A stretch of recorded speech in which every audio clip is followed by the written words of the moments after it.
It is Wednesday, February 28th, and this is The National. Tonight, survivors of a Florida school shooting make an emotional return to class as an American retail giant stops selling assault-style weapons. Is this a turning point in a divisive debate? Who invited a convicted criminal to dine with Justin Trudeau? That question is haunting the Prime Minister and prompting the Indian government to speak out. And the new Fab Four, the princes, their partners, and the appearance that left Britain buzzing. For students at Marjorie Stoneman Douglas High in Parkland, Florida, this was the time to return, to walk the same halls, sit in the same classrooms that just 2 weeks ago they hid in and ran from, terrified, as a gunman hunted them. Today, nothing was spared to try to make them feel safe and welcome. They were handed flowers. Hundreds of police and well-wishers greeted them. Comfort animals were available. A first step in what likely will be a long journey. We often think of back to school as a day filled with hope and excitement, but imagine what it was like here, so soon after such violence. Like right now, my heart's pounding because I'm hearing cop vehicles pass behind me, and it's reminding me of that day. This isn't any more emotional. Every second of my life's emotional. Someone killed my kid, so that's what happens. The day after the shooting, I spoke to students at a vigil in Parkland about going back to school. When are you guys going to be ready to go back to school, do you think? Never. I don't know. I don't feel like whenever we got escorted out, like we went right by the building, saw the bullet holes. It just gave off like such a bad vibe. It was just, I don't ever want to go back to school again. Joseph DiGilio looked so calm that day, but this week he told the Washington Post, "I feel like my gut is twisted." DiGilio says he's been diagnosed with post-traumatic stress disorder, but if I didn't come back, it was letting him, the gunman, win. At the vigil, 14-year-old Eden Hebron said she wanted to tell her story on camera. The shooter shoots through our door, and then shoots through our door, and then next thing I know, my best friend, she's like falls back, and she's like stops, and then she's like screaming, and then I hear silence, and all I can think of is she died. And it was very I don't think anyone should have to go through that. That's Hebron on the right, and the friend she's talking about, 14-year-old Alyssa Alhada. There have been some good moments for Hebron. That's her singing on Monday in California. She and some classmates were flown there by the pop star Demi Lovato, who's about to thank them. That was beautiful. But from one of the girls on that trip, Sarah Stricker, a sobering reminder of what being back to school felt like. Not seeing Peter in first and second was weird. Not walking with you to second was difficult to realize. Not seeing Gina in sixth was impossible to believe. Not seeing Coach Feist around the school, this is all unreal. So a teacher and two of her classmates that she knows died in that attack. Many of those young people are demanding action now on gun violence, and U.S. lawmakers agree they just can't agree on what to do. But corporate America, well, that's another story. Today, a major sporting goods chain and gun retailer says it's going to stop selling assault-style weapons immediately. Paul Hunter now on why its CEO is taking on the NRA. It's the latest in an already powerful and growing list of U.S. corporations standing up to guns. Dick's Sporting Goods, now no longer selling AR-15s and no longer selling guns of any kind to anyone under 21. See that shopping bag? It's Liz Hafer's way today of saying thanks. I think they show backbone. They're going to give other people backbone, and that's why I'm here to shop today. And a lot of my friends are coming to shop here today, too. The sporting goods retailer is hardly alone, be it those such as Delta Airlines, Enterprise Rent-A-Car, or Best Western Hotels distancing themselves from the NRA, or tonight, the mega retailer Walmart announcing it's raising its minimum age for buying guns or ammunition to 21, following the lead of Dick's, its CEO, so moved by that shooting in Florida. Everybody talks about thoughts and prayers going out to them, and that's great. But that doesn't really do anything. But the power to actually change U.S. gun laws is on Capitol Hill. I'm so surprised. Today, an unexpected champion for that change, Donald Trump, brought lawmakers to the White House. We have to act. We can't wait and play games and nothing gets done. Don't fear the NRA, said Trump, pushing them on aspects long resisted by many in his own party. Broader background checks for gun buyers and, yes, raising the minimum age for buying certain guns to 21 nationwide. On that, he got pushback from Republican Senator Pat Toomey. And to deny them their Second Amendment right is not going to make anyone safer. I think you're going to have to iron out that problem because I'm asked that question more than almost any other question. Are you going to 21 or not? In a sense, it's a test of the power of Trump. And though while presidents before have tried to toughen gun laws and failed, this time, with corporate America now increasingly moving on side, the once unthinkable may seem possible. Is it really different this time? Say more and more? Maybe. Paul Hunter, CBC News, Washington. So in some parts of the United States, they're dropping assault-style rifles, but in one Pennsylvania town, they are an object of religious reverence. At the Unification Church, started by a self-proclaimed messiah from South Korea, the Reverend Sun Myung Moon, hundreds of members brought their AR-15 type rifles, called by the church rods of iron, symbols of their devotion to God. Students at a nearby elementary school were relocated as a precaution. So the reaction to the Florida shooting continues 2 weeks on, and here at home, Adrian, a big Canadian story, the budget one day later, still lots of story angles. True. I mean, normally the day after a budget, you would expect that's what would dominate discussion on Parliament Hill. Not today. Instead, it was anger at the Phoenix pay system that drove public servants to the streets in protest.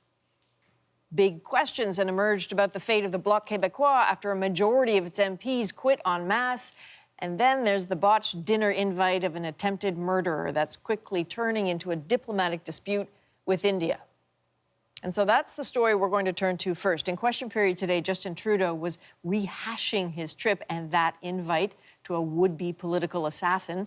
As Katie Simpson explains, with accusations flying, there is just plenty of blame to go around. How are you today? Liberal MP Randeep Sarai is trying to distance himself from Jaspal Atwal after inviting the would-be political assassin to events with the Prime Minister in India. I didn't know him that well, but he's around. He's a radio owner and everyone there sees him. Someone who does know Atwal's past is Conservative MP Jim Iglinski. In 1986, I was one of the first officers on the scene of the shooting on Indian Minister Sidhu. As an RCMP officer, Iglinski helped put the minister and his wife into an ambulance after the attack that was carried out by Atwal and 3 other men. To the Prime Minister, why would he ever meet with Jaspal Atwal? The invitation never should have been extended to this individual, and as soon as we found out about it, we rescinded that invitation. But given all of the photos of Atwal and Liberals, including this picture with Sarai in 2013, the opposition finds it hard to believe this was all a big mistake. I mean, Mr. Atwal has certainly been very active in Liberal politics. He's got a media machine that has been used for the Liberal Party. While Sarai is trying to take the blame, the Prime Minister is standing by a senior security official who says rogue factions in India also played a role in getting Atwal into these events. The Conservatives pointed to National Security Advisor Danielle Jean as that senior official. Jean was spotted in Trudeau's office yesterday morning. They decided to use an independent public service as a human shield for his terrible news cycle. India's Ministry of External Affairs calls the allegations baseless and unacceptable. I, for one, think that the aspirations cast by your National Security Advisor are preposterous, they are bizarre, and they are unfortunate. Despite pressure abroad and at home, Trudeau is sticking to a security official's story. And when they make recommendations or when they make statements to Canadians or to this government, we on this side of the House choose to believe them. The opposition is now calling for the proof behind those recommendations and statements. Katie Simpson, CBC News, Ottawa. So now let's move to the disastrous Phoenix pay system. In the budget, the government promised to scrap it. Well, today, civil servants were in the streets from St. John's to Victoria pledging to hold the Liberals to their word. Phoenix was supposed to save taxpayers $70 million a year. Instead, fixing the mess is now costing upwards of $1 billion. David Cochran breaks it down. Hey, Trudeau! Fix Phoenix or you gotta go! No rising for this Phoenix, just more ashes as the bungled pay system keeps burning through a growing pile of government cash. When will this government pay its workers? Mr. Speaker, the ongoing situation is unacceptable. People doing work for the federal government or for anyone deserve to get paid. Phoenix has forced the government to spend hundreds of millions of dollars to fix hundreds of thousands of mistakes, and the job isn't close to being done. It probably will cost almost $1 billion for a pay system they originally thought would cost $300 million. It's not $1 billion yet, but it's getting there. Before yesterday's budget, the bill had already hit $460 million. Now you can add another $431 million to that, which means a pay system designed to save money has cost $891 million and rising. And I say shame on them! It wasn't just meant to be cheaper, it was supposed to be more efficient. Just 550 people to run the Phoenix Pay Center. The hiring spree to fix the mess has nearly tripled that workforce to 1,500. What's the message you want to send to Bill Morneau today? Oh, for heaven's sakes, fix this. They've tried. But tens of thousands of public servants right across the country have still been paid too much, too little, or not at all, messing with everything from their credit rating to their taxes. It's so bad the government had to give $5.5 million to CRA just to handle Phoenix-related tax problems. But now Ottawa is ready to pull the plug. The budget also promised $16 million to look for a new pay system, to ultimately throw Phoenix on the scrap heap and stop burning good money after bad. David Cochran, CBC News, Ottawa. So that's the hard reality about the Phoenix pay system. Today also brought some new insight into the government's pharmacare strategy included in yesterday's budget. It probably won't mean free medicine for all Canadians. Finance Minister Bill Morneau clarified today that Ottawa is looking at dealing with gaps in the current drug coverage rather than just developing a whole new system. We need a strategy to deal with the fact that not everyone has access, and we need to do it in a way that's responsible, that deals with the gaps, but doesn't throw out the system that we currently have. The Trudeau government has established a task force to look at pharmacare options, and that report is expected next year. So, clearly, Andrew, there are lots of details we worked out when it comes to pharmacare in this country. They have a long way to go. Yeah, and Adrian, the political drama in Ottawa certainly didn't end with the budget fallout and Justin Trudeau's trip to India. You mentioned it. The Bloc Québécois also in crisis mode tonight. For a while now, tensions have been simmering within the party, and now they have boiled over. 7 of its 10 MPs have walked out. Catherine Cullen takes a look at whether the Sovereignist Party still has a future. It is a type of separation. After months of infighting, the Bloc Québécois is splitting up. Soit Madame Ouellette partait. Either Madame Ouellette had to go or we were leaving, says MP Luc Thériault. Le pouvoir pervers de dire non au Québec. It's a long drop from the founding days of Lucien Bouchard and official opposition status. A year ago, Martine Ouellette took over a bloc that had won just 10 seats, not even enough for official party status. And she has kept her other job as a provincial politician with the Parti Québécois, coming to Ottawa to lead her federal party just a few days a week.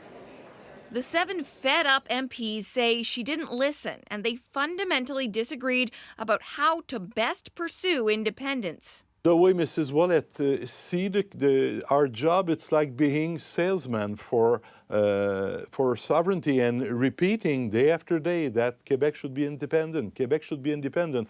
I believe Quebec should be independent, but I don't believe that saying that day after day will make people believe the same, Ouellette says she tried to work things out, even offered to go to a third-party mediator, the political equivalent of couples counseling. We have the will to settle. and to be able to work together, and the door is still open. It could be the end of the Bloc. We'll have to see how they would do in the next election. CBC poll analyst Eric Grenier says the Bloc is in a difficult position, with Quebecers showing a lack of enthusiasm for sovereignty. It's not a priority anymore. So the parties that are proposing for Quebec to be an independent country, they're not doing well. While the NDP have swept in to nab Bloc seats in the not-so-distant past, right now the polls suggest it's the Liberals who will benefit most from Bloc weakness. As for those 7 now former Bloc MPs, they say they'll still promote Bloc ideals. They'll just do it independently of the leader. Catherine Cullen, CBC News, Ottawa. So Quebec's independence movement, it's never quite recovered since the country came within about 1 percentage point of being broken apart. CBC Decision Desk calling for a no victory numerically tonight. It's going to be a squeaker. Here's the scene at the Yes Side headquarters, the dejection on their faces of coming so close, so very, very close to their goal. The 1995 referendum. It was the closest Quebec ever got to proclaiming national sovereignty.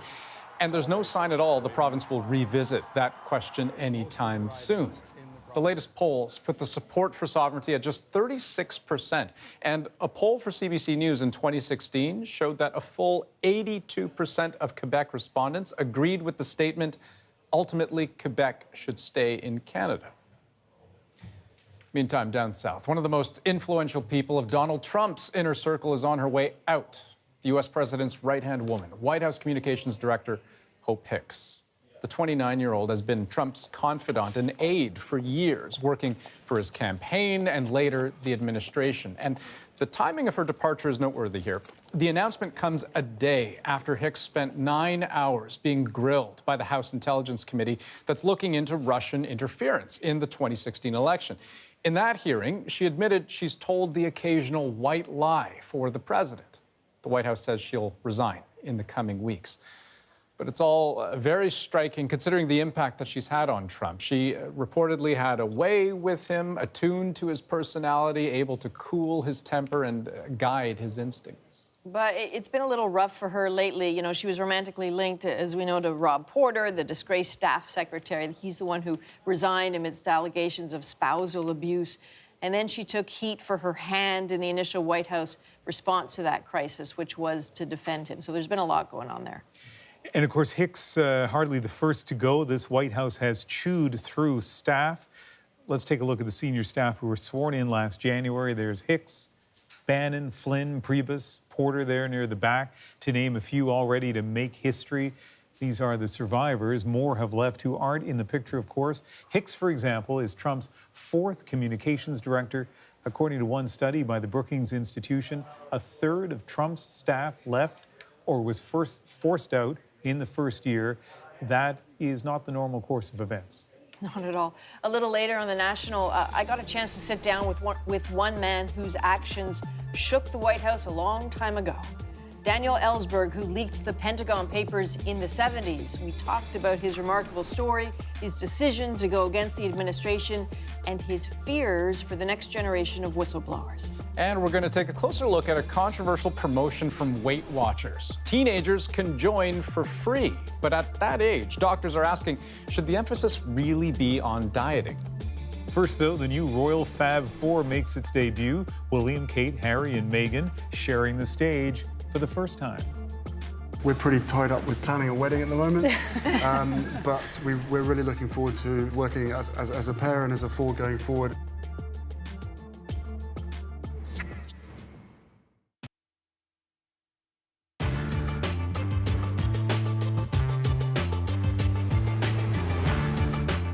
Well, here we are in our break for those of you watching on Facebook and YouTube and other social media platforms, I guess. I'm sure there are a gazillion of them. Now, every once in a while, and the last time I did one of these by myself, there were people saying, what's going on during the news? How come you guys are doing this? Keep in mind, this is kind of a little social extra that we do for those of you who are watching on those media. Yeah, because we get questions all the time, sometimes emailed to us, sometimes, you know, people just generally want to know certain things, and we always have sort of a holdover of questions from the last time we did it. So right now I'm looking, okay, we have 1:29, and I've got to be really fast here. So I'm going to go to the first one, is a question about mercenaries. I'm sorry, I'm trying to, can you see her name in there, Ian? You're going to ask me. I can't see. No, okay, I'm sorry, my computer's locked up, but it's a question that was asked about mercenaries. Do we ever see them overseas? I would say yes. You see lots of volunteers who are paid to fight. Certainly in Syria recently, saw lots of people who were paid to fight with the YPG, calling themselves volunteers. That pay was sort of, they claimed, very minimal. Oftentimes you see people who, you know, the uniform doesn't quite fit and their accents don't quite fit, and you realize they are mercenaries, but they tend to not like to answer that question. How much time do we have left in this break? I think 30 seconds. 40 seconds. Okay, yeah. I'm going to ask you a quick question about the interview that's coming up later in the show. Sure. Tell me something interesting about Daniel what we're about to see. He's the leaker of the Pentagon Papers. We're going to go into a crawl space like I have never seen before. It is stacked with paper, and some of the most important secrets from American history are shoved in it. Yeah, no, it's amazing. He's amazing. All right, so that's coming up later on in the hour. In the next commercial break, we will answer some more of your questions. I know we only got to one this time We'll get around. it organized, I promise. Absolutely. This is live. This is live in the break, and the live news resumes in just a moment.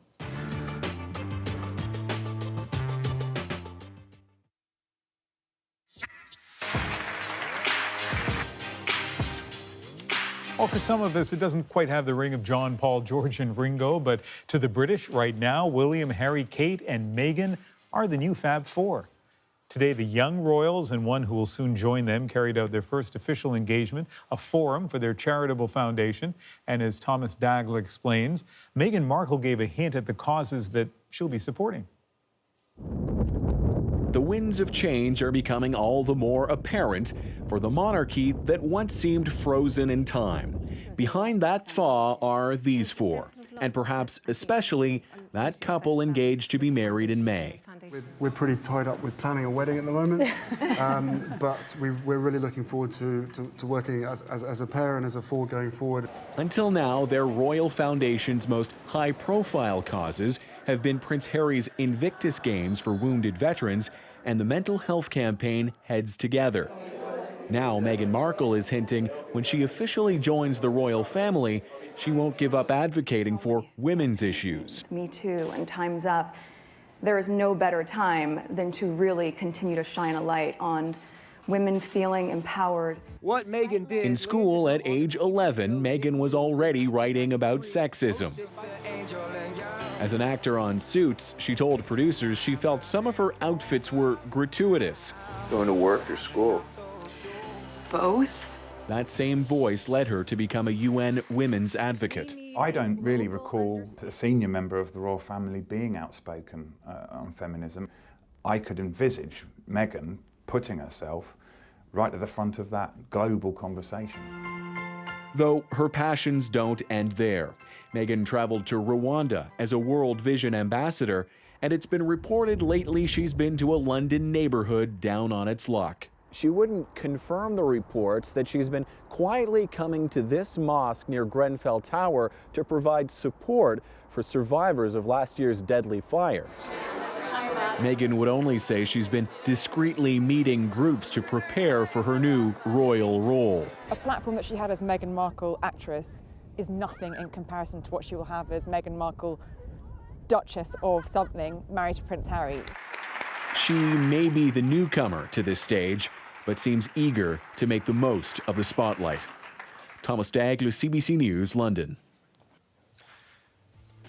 Well, still ahead tonight on The National, Weight Watchers wants teenagers to sign up, and they're offering them free memberships if they do. We'll look at the social media backlash and ask doctors what they think. But first, my conversation with the man who leaked the Pentagon Papers. Daniel Ellsberg takes us inside his basement library filled with secret documents. I get the feeling you could get lost for days in here. Days, years. This thing was kept classified at the time, not published for long after, and then when they did publish it, they wouldn't let them publish the names of the people who were, and those got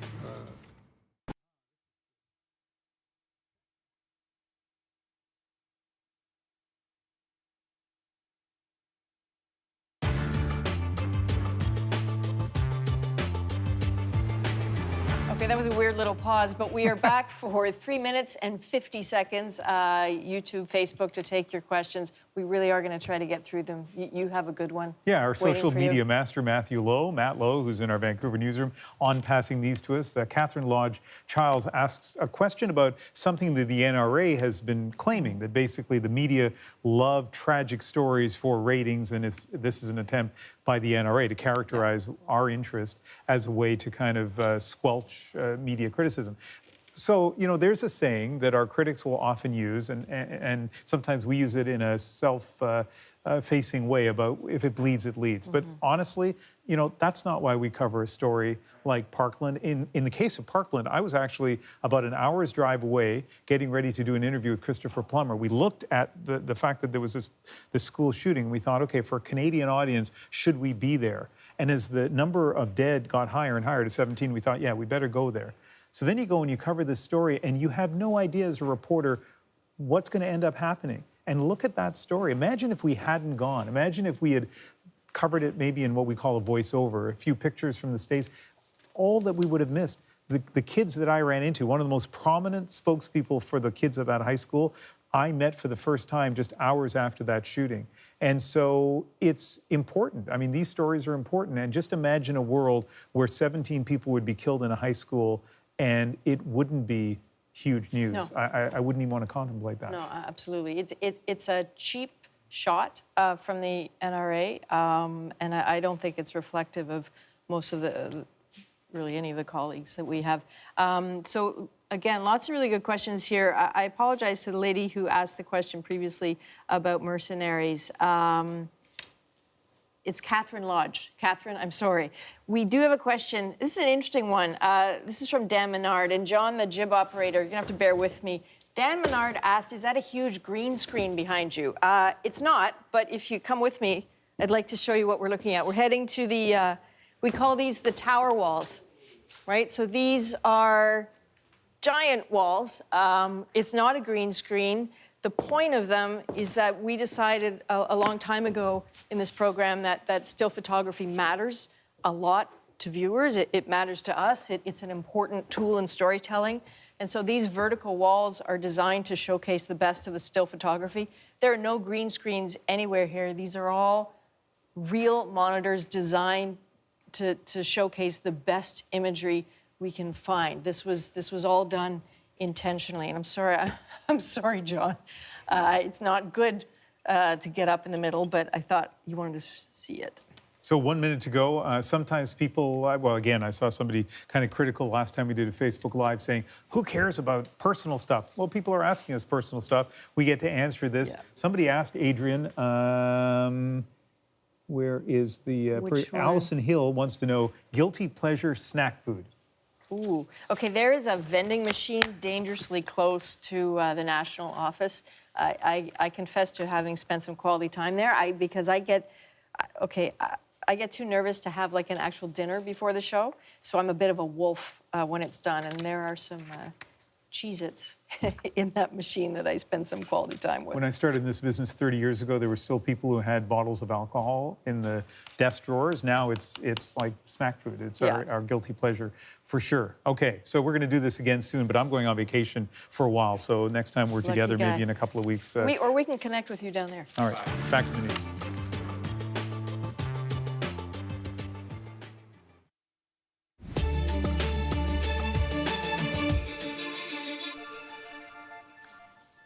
Tonight on The National, some breaking news on the Canadian band Headley. The group released a statement saying it plans to take an indefinite hiatus, but only after they finish their current tour.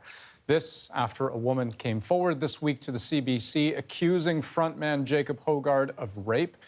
Hogard denied the allegation, saying the interaction was consensual. But since that allegation, opening acts have pulled out. A venue in Windsor canceled their performance. More venues have been pressured to do the same.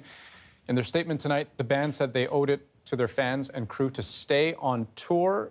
And they went on to say, this has been the most difficult decision of our lives. To the people we have let down, we are truly sorry, and we hope to one day earn your forgiveness. We will work every day of our lives to be better.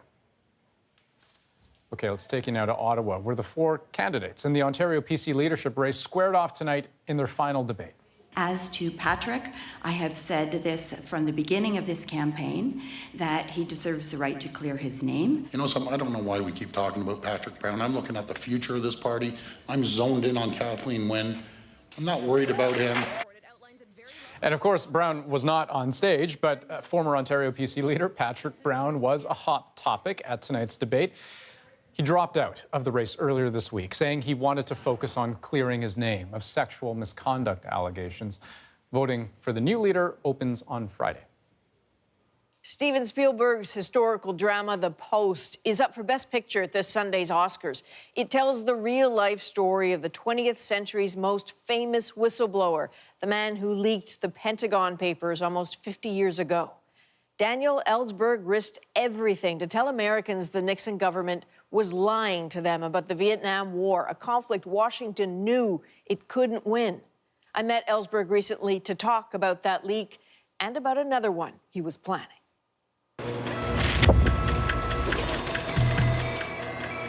At the core of it, an intense drama. At night, over several months, his heart pounding, Daniel Ellsberg copies thousands of Defense Department documents. Proof the U.S. government was lying about its role in the Vietnam War. Ellsberg exposes that lie to the world.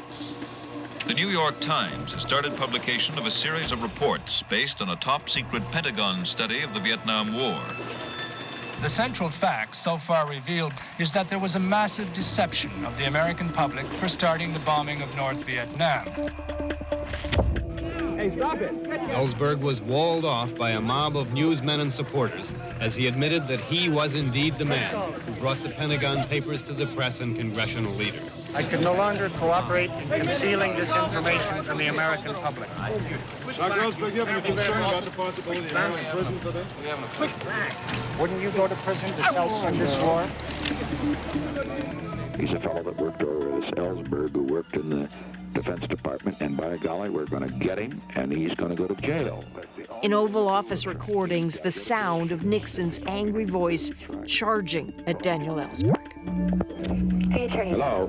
Yes, Mr. President. I just say that we've got to keep our eye on the main ball. The main ball's Ellsberg. We got to get this son of a bitch. And just because some guy's going to be a martyr of allowing the fellow to get away with this kind of wholesale thievery, or otherwise it's going to happen all over the government. He's signing his death warrant as a president. He's signing his impeachment warrant. We've got to have a united front on Ellsberg. That's the main thing. I haven't heard that. Can work with him or not, sir? What's it like to hear the president talk about you like that? Well, I hear him hanging himself. You know, when I hear that, I hear a president making the decision by putting me on trial that actually led to his resignation, facing impeachment, and made the war endable. Ben? Damn.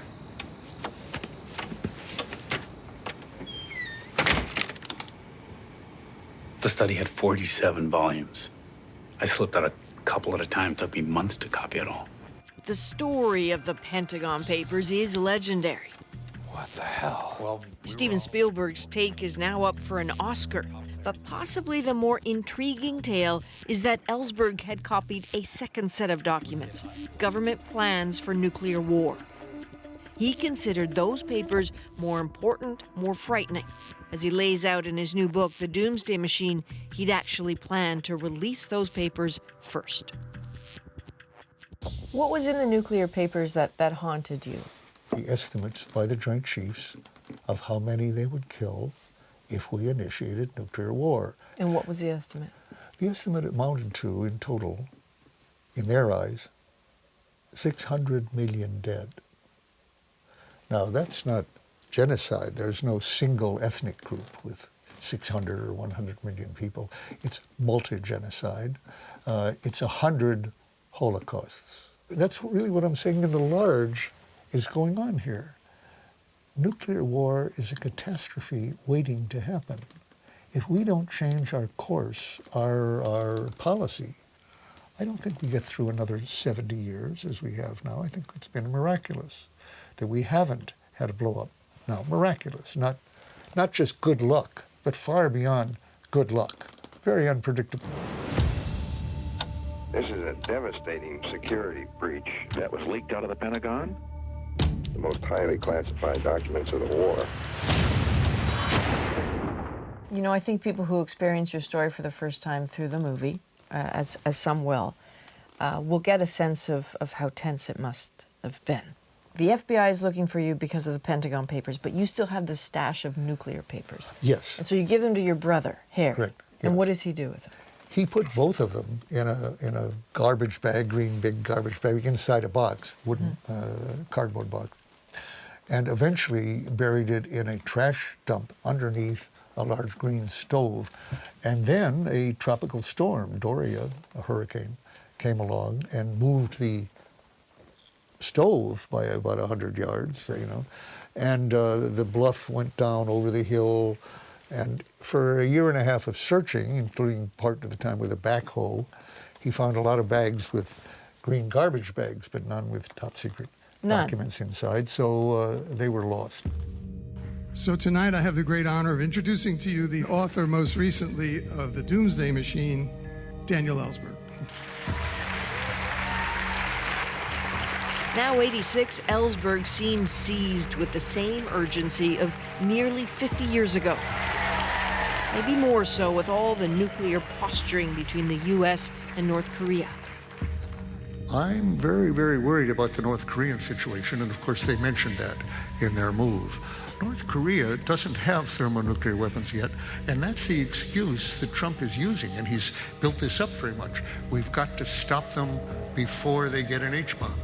A sense of doom that bad things can and do happen has been with Ellsberg almost his whole life. Family tragedy taught him that.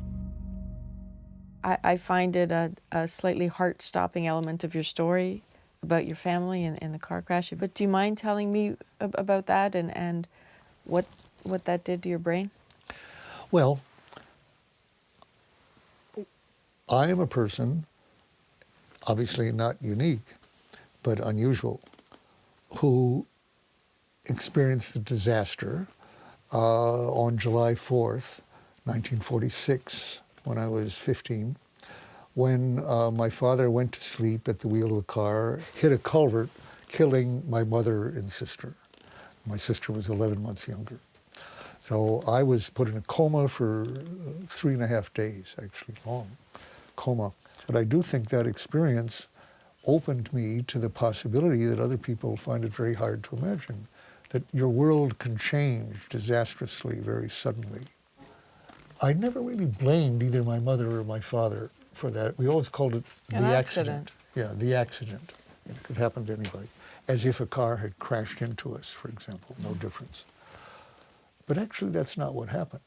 My mother was determined to get to Denver by a certain day. She didn't want to drive. She wanted my father to do all the driving. He wanted to stop and rest by the side of the road. And she said, no, we don't have time for that. We've got to keep going. And he was gambling not only with his own life and my mother was gambling by telling him to go on. Both of them were gambling with the lives of their children. And my sister lost that gamble. Good people make bad decisions. Well, you know, they're not good in every respect. People who are in many respects very good and decent can not only make bad decisions, terrible, not just bad, but evil, monstrous, horrible decisions, but the mass of people under them will obey, will follow, will go along, even though they know that it's wrong.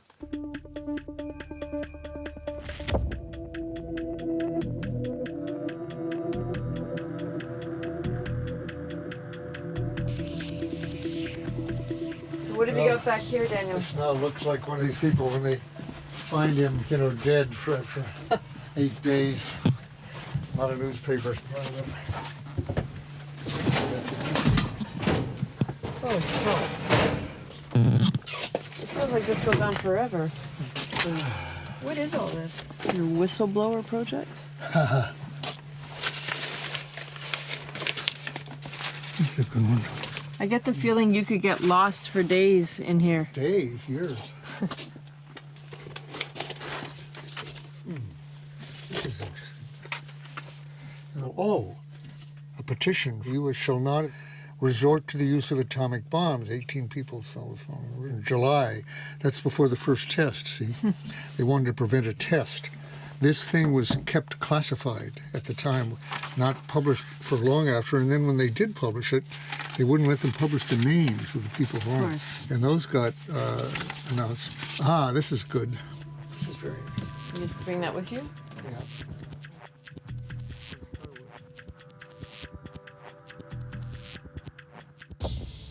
People were so shocked, it sounds like, when the Pentagon Papers came out and they read the truth.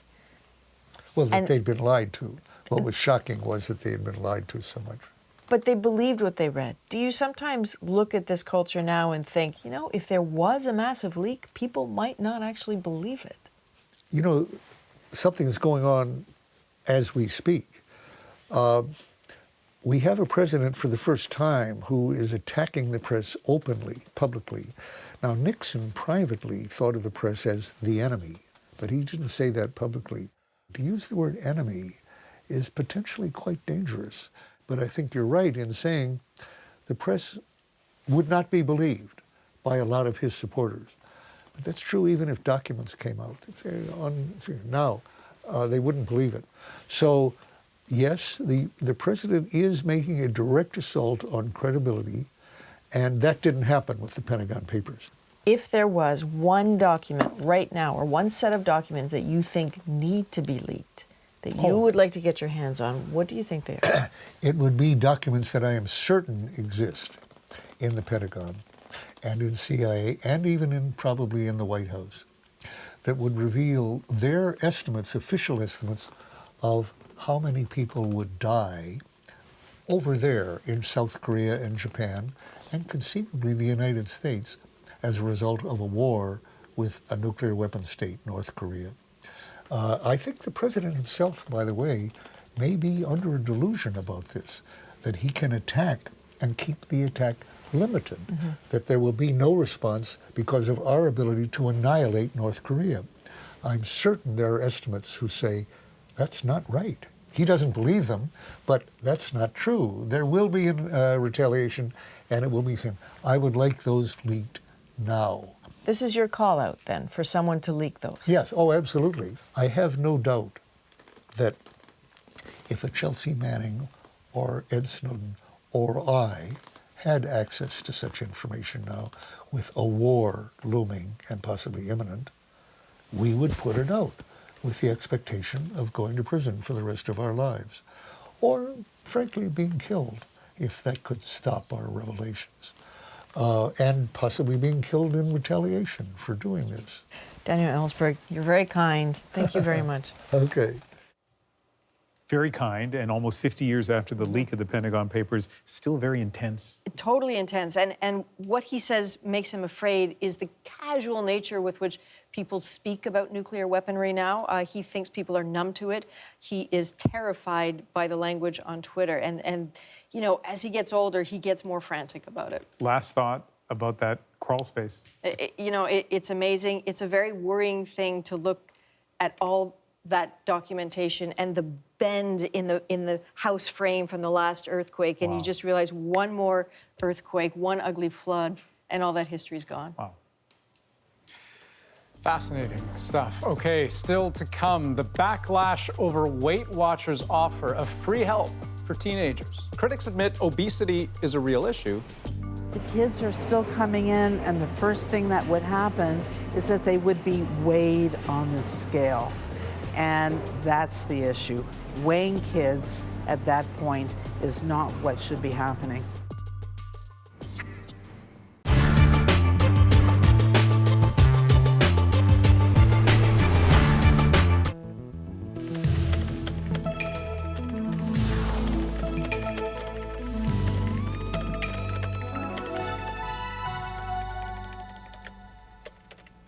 Well, take that. In the world of cyberspace, a message sent in capital letters like that one is a real no-no. It's like picking up the phone and shouting at the person on the other end. Well, so how do you communicate emotion on the internet? Well, those clever internet cadets have come up with a special set of symbols and a code of conduct called, of course, netiquette. And joining me now from the Midday office to show us how to behave in the wired world is Jim Carroll, author of the Canadian Internet Handbook. Hi, Jim. Hi there. So if I write to you on the internet in uppercase letters, it's really rude? People get stressed about it. I mean, it's difficult to read. It's difficult to understand. It's not easy to read, and people get a little bit concerned about that type of typing. My goodness. So I guess there's a whole way you have to operate when you're writing on the internet. Can you give us a few of the basics? Well, psychologists have actually studied it, and I guess the key problem is that you don't see the normal body language of somebody speaking when you're sending electronic communications through the internet. So there's a few things you don't do. You don't send capitals, stuff all in capitals. People call that shouting, and they do say it's difficult to use.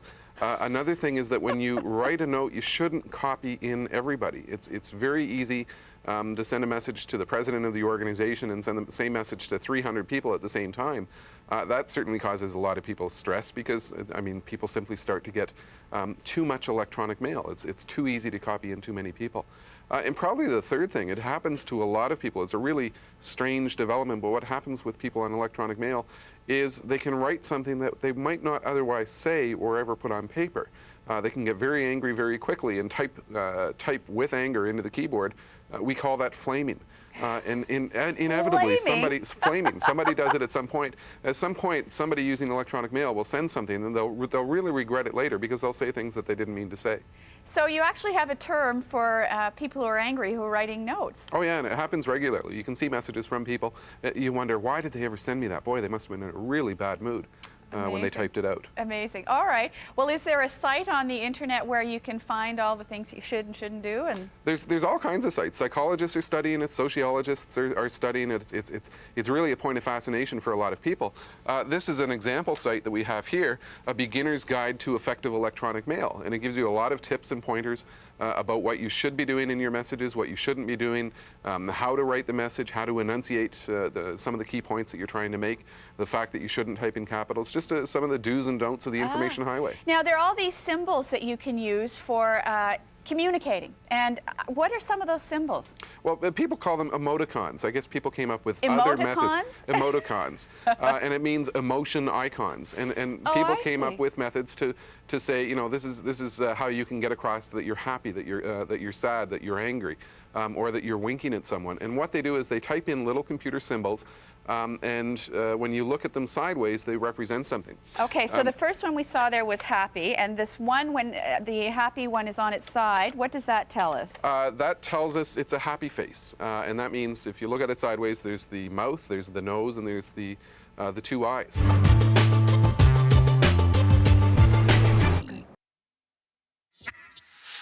I was waddling around and I just said, let us help you. Help yourself. But what excites me is this new opportunity. None other than Oprah Winfrey at a recent Weight Watchers employee event, pitching the company's new vision for the future. One, it says, focuses more on health. But one of the ways it plans to do that is getting a lot of backlash tonight. Weight Watchers is offering free memberships to teenagers. And many wonder if that's really a healthy idea, including a woman we caught up with who has struggled with an eating disorder. Vicadopia has the details tonight. Caitlin Edmonds says she was always a bit anxious about her weight, but then the pressures of university and a sick mother at home led her to drop pounds. Earlier on, when I would get comments like, "Oh, you're looking good. Have you lost weight?" That did fuel it to keep going. She continued to cut back on food, dropping down to barely over 100 pounds. Then she was checked into the hospital. I was physically unstable, so my heart rate was too low, my blood pressure was too low. Like so many others with eating disorders, Edmonds' preoccupation with weight and body image began as a teenager, and she worries about other teens who feel pressure to lose weight. I think that with the obesity crisis that is happening right now, there's definitely a place for teens to go for help with their weight if it's getting to the point where it's impacting their health. But I don't think that a diet company like Weight Watchers, that's not their place. Healthy is the new skinny! Since Oprah Winfrey became a major shareholder, her star power has helped Weight Watchers boost revenues, grow membership by 1 million people worldwide, while rebranding as a company teaching healthy lifestyles. Here's the freestyle! One that can help overweight teens as young as 13. They will have free access to Weight Watchers when they join with an adult in summer 18, helping those who need healthy habits develop them at a critical life stage. Mindy Grossman says her own experience with Weight Watchers at age 14 helped inform the company's decision to open up to teens. I did it with my mom. I lost weight. I felt better. I had the confidence. And I made cheerleading. Weight Watchers insists it doesn't just focus on calorie counting, but rather healthy eating, as well as support from weekly meetings. Everybody always looks at what they should cut out. This veteran dietitian isn't buying it. But the kids are still coming in, and the first thing that would happen is that they would be weighed on the scale. And that's the issue. Weighing kids at that point is not what should be happening. Schwartz says childhood obesity is a symptom of a deeper problem, one that she tries to address in her young clients and the whole family. The parents need to know how to cook, and kids should get into the kitchen and prepare food. Weight Watchers now faces calls to cancel its teen offer from the U.S. National Eating Disorders Association, as well as from a mounting online campaign using the hashtag #WakeUpWeightWatchers.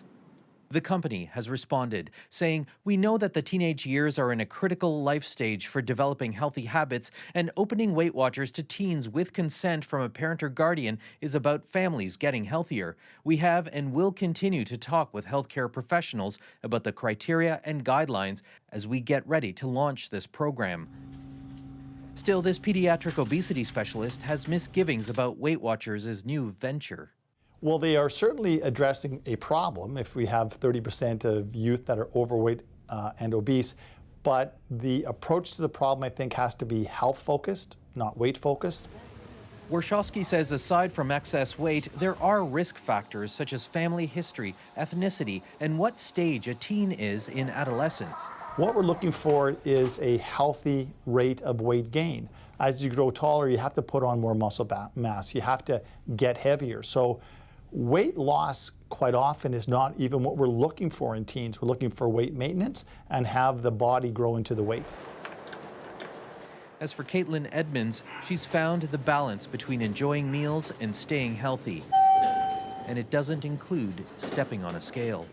Vic Adopia, CBC News, Toronto. Now, what underlies the discussion about health is the prospect of big money. After all, a young client can become a lifelong client. So basically, I can eat whatever I want. That's what I like about the system. Weight Watchers recently recruited DJ Khaled as a brand ambassador, and he's now broadcasting his own weight loss journey to millions of his fans on social media. That, along with free memberships for teens, is part of an ambitious 3-year business plan. Consider what Weight Watchers' revenue last year was, $1.3 billion US, with 3.2 million subscribers.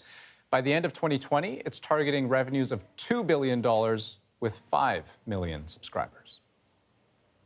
An invitation to go deeper on the stories of the day earlier in the day by subscribing to our newsletter at cbcnews.ca/The National. The National today, it's worth reading. It takes you inside our journalism every afternoon.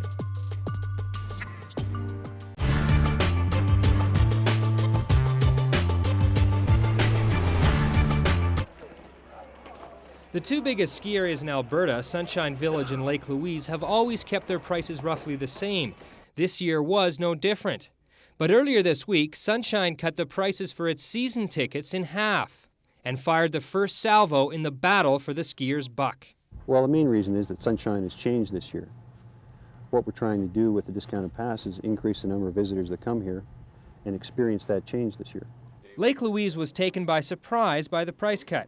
Management has put on a brave face and says it will hold the line on prices for now. Our bottom line is we do offer the best product out there. And as long as you have the best product, the biggest ski area, good customer service, the new lifts, I mean, everything's falling in place that we'll be able to give the skier everything he wants. And he may pay a couple dollars more, but he's going to get it in the product. But the move by Sunshine has signaled a new era of competition, a battle for the local ski dollar.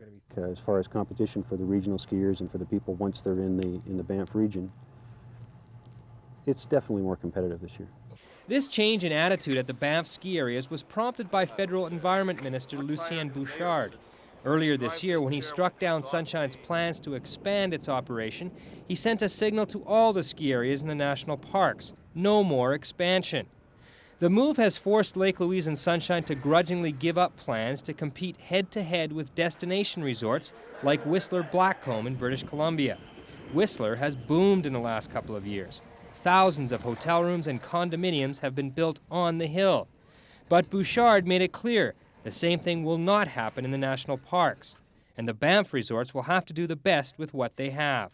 If it was an ideal world and Parks Canada would let us do that, we'd be the first guys to start building on the base of the hill. But you know, in the long run, maybe 20 years down the road, coming to the Banff National Park and have it at the wilderness setting that it is probably going to be our biggest selling point, that people are going to be tired of all this kind of development at the base and that they can't get away, they can't go for a cross-country ski or just look at the stars at night. So, you know, maybe in the long run, 20 years, this will be a blessing in disguise. There is also the Nikiska factor. The Banff area ski resorts now admit the Olympic Hill has become competition. There's no question it's a lot more competitive now. With the new areas and the new lift improvements that go in every year. We have a quad that went in last year. Lake Louise has new lifts this year. Norquay will have new lifts in the next year or two. And Nikiska is certainly a force in the marketplace now that wasn't.